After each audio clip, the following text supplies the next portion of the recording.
तो आज इस वीडियो को आपको देखकर पता चल चुका होगा आज हम किस मोबाइल के बारे में 3 बेहतरीन टिप्स आपको दूंगा। मैं बेहतरीन अमेजिंग सेटिंग आपको बताऊंगा इस वीडियो में, जो कि है ये आप देख रहे हैं रेडमी नोट 10 प्रो या रेडमी नोट 10 सीरीज। किसी भी मोबाइल पर आप इस सेटिंग को इंस्टॉल करके अपना अच्छा खासा जो लुक्स लाइक्स बढ़ा सकते हैं। तो आपको वीडियो को स्टार्ट करते हैं, चलिए।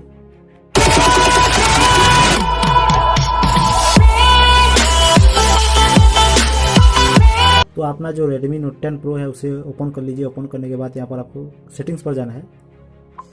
सेटिंग्स पर जाने के बाद यहाँ पर आपको एक ऑप्शन आएगा ऑलवेज ऑन डिस्प्ले लॉक।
तो यहाँ पर आप क्या क्या सेटिंग कर सकते हो, जैसे रिकॉर्ड, स्क्रीनशॉट या कास्ट।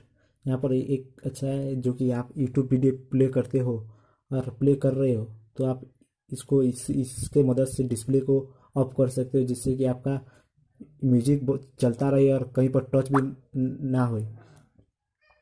और जो टूल बॉक्स का नीचे सेटिंग है वो है स्टाइल साउंड। आप यहाँ पर साउंड आप चेंज कर सकते हो, जैसे क्लैरिटी, यहाँ पर वॉल्यूम बेस बढ़ा सकते हो। तो यहाँ पर आप स्टाइल भी चेक कर सकते हो। यहाँ पर आप सभी ऐप्स भी नीचे हैं, तो इसी ऐप्स के आप किसी भी ऐप्स को यूज कर सकते हो। यहीं पर भी देखिए मैं जो अभी यूज कर रहा हूँ, देखिए ये ऑटोमेटिक यहाँ पर आ गया। तो ऐसे ही बहुत सारे सेटिंग्स है इसमें। तो ये वीडियो आपको कैसा लगा, अमेजिंग लगा तो एक लाइक बनता है, और चैनल को जरूर से सब्सक्राइब कर दीजिए। ऐसे ही रेडमी नोट 10 सीरीज के लिए आप ऐसे अमेजिंग वीडियो चाहते हैं तो थैंक यू फॉर वॉचिंग।